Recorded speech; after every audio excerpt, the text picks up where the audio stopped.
আমাদের রংপুরে অনেক সাংবাদিক আছে আহত হয়েছে, তারা কোনো আপনাদের মানে আপনাদেরও কর্ম সংগঠন এইভাবে সহযোগিতা পায়নি, যারা আহত কিংবা ইয়ে হয়েছে। এই বিষয়টা যদি একটু দেখেন, বিষয়টা একটু দেখবেন। দুই নম্বর কথা হচ্ছে যে আমরা এখানে অনেক অনেক সাংবাদিক আছি, যদি আপনি 15 বছর আগে যদি যান, আমরা মানে এটা হচ্ছে যে নেগেটিভ সাইড, তো ওই সাইডটা আবার আসবে কিনা এই কারণে আমরা জিজ্ঞেস কম কিছু আবার মনে করি না। সেটা হচ্ছে যে আমরা 15-20 বছর আগে দেখছিলাম যে কামেকের কলেজে দেখা যায় যে এক নামে ছাত্রলীগ কিংবা অন্য সংগঠন ছাত্রলীগ ছাত্র শিবির বলতে রক্তটা ছাত্র শিবির, এই যে একটা দুর্নাম ছিল, একটা ট্যাগ লাগিয়ে দিয়েছিল। তো আমরা যেহেতু একটা ভালো সমাজে ফিরে আসতেছি, আগামী দিনে সবাই চাচ্ছে যে একটা ভালোভাবে আমরা আমাদের দেশটাকে গঠন করি। তো এই বিষয়টা আবার কোনো থাকবে কিনা যে সেগুলোর বিরুদ্ধে জামাতের বিরুদ্ধে কোনো একটা বিষয়, একটা ট্যাগ লাগিয়ে দেওয়ার বিষয়। আরো একটা উদাহরণ যেমন দেখা যায় যে আমি এটা 15 বছর আগের কথা, যখন আমি প্রথম খবর দলিকাটা প্রথম খবর বাবুলা ভাই যখন এখন আছেন, তখন আমার সাথে ছিল মাঝহার ভাই, সরকার মাঝহার মান্না। তো ওই সময় এমন একটা সময় ছিল যে প্রথম খবরটা আমার 2 মাস বন্ধ রাখা লাগছে ওনাকে ওখান থেকে সরিয়ে দেওয়ার জন্য।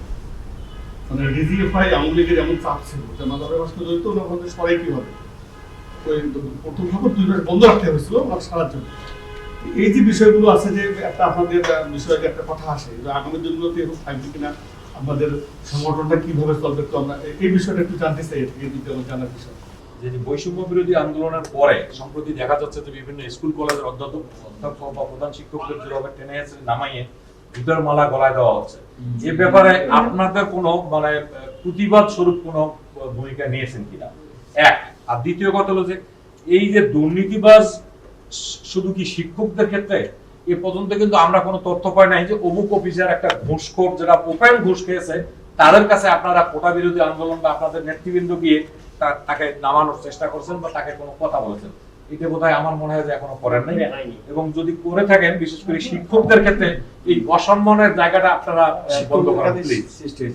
আমার কাছে এটাই মানে অনুরোধ আপনাদের কাছে। আর আমি আবারও রিপোর্টার্স ক্লাবের পক্ষ থেকে আপনাদেরকে অভিনন্দন জানাচ্ছি আমাদেরকে আজকে ডেকে নিয়ে মত বিনিময় করার জন্য।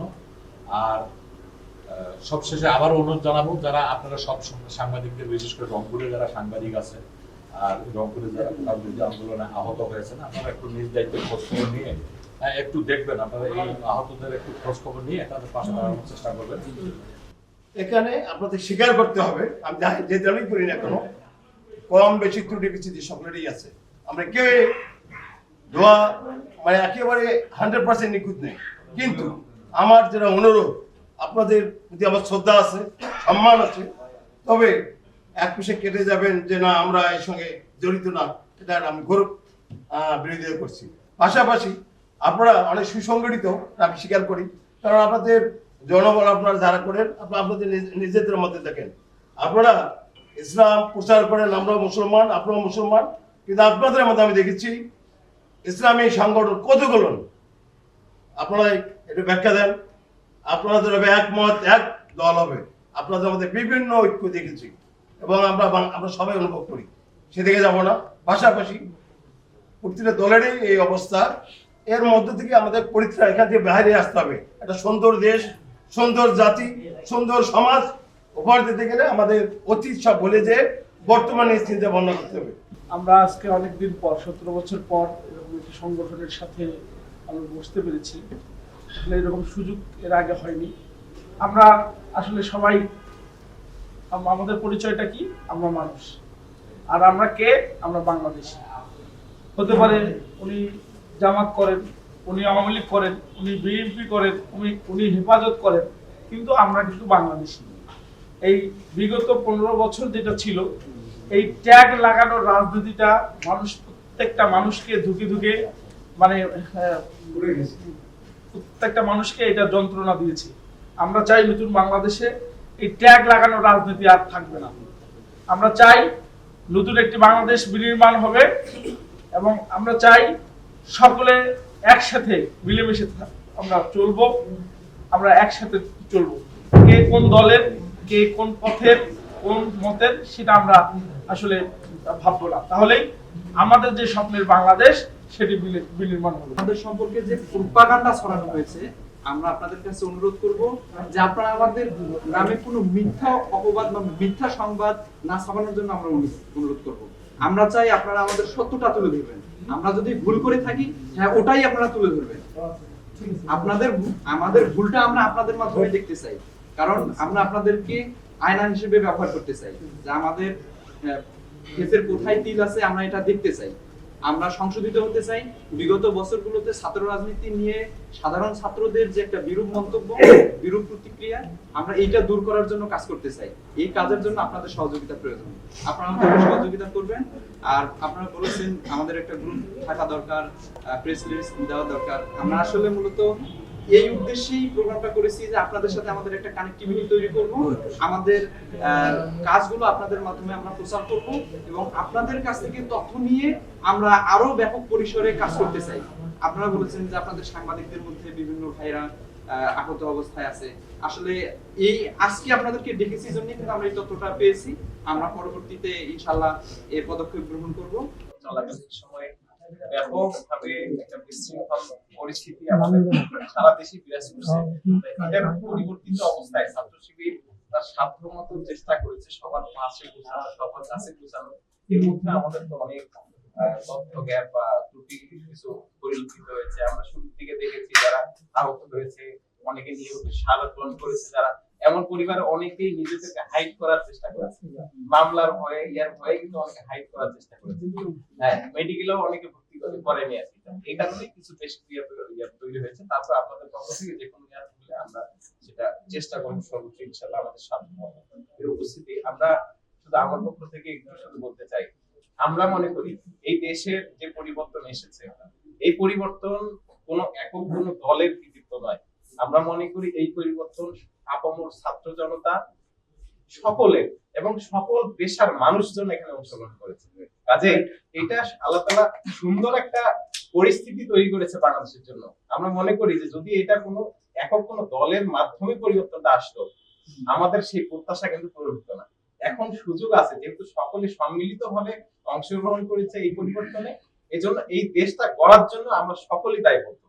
আমরা চাই আমরা সকলের জায়গা থেকে সর্বোচ্চটুকু করে এই দেশটাকে কিভাবে সুন্দর পথে পরিচালিত হতে।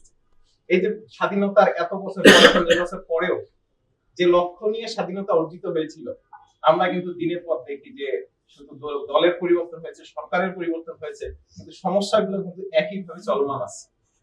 এই পরিবর্তনটা যেন সুন্দরের দিকে যায়, এই পরিবর্তনটা যেন দেশের ভালোর দিকে যায়, সেজন্য আমরা চাই, আমরা এগিয়ে এসেছি আপনাদের কাছে, আপনারাও এগিয়ে আসবেন। আমরা সম্মিলিতভাবে, সাংবাদিকদের বলা হয় জাতির বিবেক, জাতির বিবেক হিসেবে জাতির উত্তম যেটা প্রতিটা খুঁতগুলো, প্রতিটা দুর্বলতা গুলো, প্রতিটা দল মত নির্বিশেষে সকলের এতদিন পারিনি, এতদিন পারা যায়, এখন তো সেই সুযোগ। আমরা এখন সামনের দিকে এগিয়ে যেতে চাই। আপনারা যারা অংশগ্রহণ করেছেন তাদেরকে ধন্যবাদ জানাচ্ছি। আমরা দীর্ঘক্ষণ অনেকগুলো বিষয় নিয়ে কথা বললাম, মত বিনিময় হলো, একে অপরের ভুল বোঝাবুঝি গুলো আশা করছি কিছুটা দূর হয়েছে। যদি হয়ে থাকে তাহলে আমাদের এই সময়টা মানে এটা কি আমাদের এই প্রোগ্রামের আউটপুট। আমি কয়েকটি তথ্য পাই। সাংবাদিকতা একটা মহান পেশা, একেবারেই মহান একটা পেশা। এটাকে জাতির বিবেক বলা হয়, জাতির আয়না বলা হয়। যে কোনো ভুল ত্রুটি সমাজের, রাষ্ট্রের যে কোনো ভুল ত্রুটি মানুষ সাংবাদিকদের মাধ্যমেই জানতে পায়, এছাড়া আর কোনো ওয়ে নাই। কেউ চাইলেই কোনো অপরাধ করে ঢেকে ফেলতে পারে, কিন্তু সাংবাদিকের হাতে চলে গেলেই সেটা ঢাকানোর সুযোগ থাকে না, সেটা সবাই জেনে যায়। সাংবাদিক কত একটা মহান পেশা, এই মহত্বটা যেন সংবাদকর্মীরা মহত্বটা বজায় রাখতে পারে, এবং ছাত্র শিবির সহযোগিতা করবে। আমি এখানে একটি হাত তুলতে চাই। বিষ্ণু বলেছেন যে কেউ মিথ্যাবাদী হওয়ার জন্য এটাই যথেষ্ট যে সে যা শুনেছে সেটার সত্যতা যাচাই না করে সাথে সাথে প্রচার করে। কেউ মিথ্যাবাদী হওয়ার জন্য এটাই যথেষ্ট। যে আমার অনুরোধ থাকবে কোন একটা মানে তথ্য জানার পর সেটার সত্যতা যাচাই করে তারপর সেই সত্য সংবাদটাকে প্রকাশ করা। এখানে কোনো ব্যক্তি কোনো সেক্টরের দ্বারা প্রভাবিত না হওয়া। যদি বিষয়টা এরকমই হয় যে সাংবাদিকদের কিছু করার থাকে না, তাহলে আজকে একজন আপনাকে ব্যবহার করবে, কালকে আরেকজন ব্যবহার করবে, তারপরের দিন আরেকজন ব্যবহার করবে। সাংবাদিককে ব্যবহার করতেই থাকবে, সাংবাদিকের কিছুই করার থাকবে না। এরকমটা যেন না হয়, বরং সাংবাদিকেরই কিছু করার আছে। সংবাদ কর্মীরাই হচ্ছে এই সমাজের শ্রেষ্ঠ সন্তান, তাদেরই সব থেকে বেশি কিছু করার আছে এই সমাজের জন্য, এই রাষ্ট্রের জন্য। এই নীতিতে সংবাদকর্মী ভাইদেরকে সামনের দিনে এগিয়ে যেতে হবে ইনশাআল্লাহ। আমরা বলতে চাই এই রংপুর সিটিকে এগিয়ে নিয়ে যাওয়ার জন্য ছাত্র শিবির এবং ছাত্র সাংবাদিক কর্মীরা আমরা ঐক্যবদ্ধভাবে কাজ করব। আমরা চেষ্টা করব এই রংপুর সিটিকে মাদক মুক্ত করার জন্য, চেষ্টা করব দুর্নীতি মুক্ত করার জন্য। আমরা চাইবো এই রংপুর সিটিতে আর যেন কোনো টেন্ডারবাজি, চাঁদাবাজি এই ধরনের ব্যক্তিগুলো মাথা চারা দিতে না পারে। সংবাদকর্মী ভাইদের সাথে আমরা ঐক্যবদ্ধ হয়ে কাজ করব ইনশাআল্লাহ। সর্বশেষ যে বিষয়টি, মানুষ ভুলের ঊর্ধ্বে নয়, ভুল ত্রুটি নিয়েই মানুষ। প্রত্যেকটা দলের, প্রত্যেকটা আদর্শের, প্রত্যেকটা বিভাগের, সেক্টরের প্রত্যেকটা ব্যক্তির ভুল ত্রুটি থাকবেই। ঐক্যবদ্ধভাবে কাজ করতে গেলে যে নীতিটা, সেটা হচ্ছে ভুল ত্রুটি একে অপরে দেখিয়ে দিয়ে সংশোধন করে ঐক্যবদ্ধভাবে থাকতে হবে। যদি ভুল ত্রুটিগুলো একে অপরকে দেখিয়ে দিয়ে সংশোধন না করে, তাহলে ঐক্যবদ্ধভাবে কেউ কাজ করতে পারে না। যেহেতু আমরা ঐক্যবদ্ধভাবে কাজ করতে চাচ্ছি, সেহেতু সামনের দিনে আমরা এরকম আরো বেশি বেশি বসার চেষ্টা করবো ইনশাআল্লাহ। আমাদের উভয় পক্ষের ভুল ত্রুটিগুলো, মতামতগুলো, বিভিন্ন ভুল কনসেপ্ট থাকে, সেগুলো দূর করার জন্য আমরা বারবার বলবো ইনশাআল্লাহ। তাহলেই আমরা কিন্তু ঐক্যবদ্ধভাবে কাজ করতে পারবো ইনশাআল্লাহ। আমি আল্লাহ তাআলার কাছে সবশেষ দোয়া করছি, আল্লাহ তাআলা যেন আমাদেরকে সবাইকে ঐক্যবদ্ধভাবে কাজ করে এই রংপুরকে অনেক দূর এগিয়ে নিয়ে যাওয়ার জন্য কাজ করার জন্য প্রস্তাব করেন। আমাদের অন্তরগুলোকে আল্লাহ তাআলা যেন অন্তরের একাত্মতা আল্লাহ তাআলা যেন বজায় রাখেন, সেই আশাবাদ ব্যক্ত করে দোয়া করে আমি আজকের প্রোগ্রাম এখানেই সমাপ্ত ঘোষণা করছি। ইতিহাস ভাষণটা পড়ানো হয়েছে, এখন সামগ্রিক ইতিহাস আপনারা জানেন না। আপনাকে এই ধরনের ফোন না পান কিনা, মানে কোনো সমস্যা হলে আগে যেমন আওয়ামী লীগের লোককে ফোন দিত, এখন বিএনপির লোককে ফোন দিত।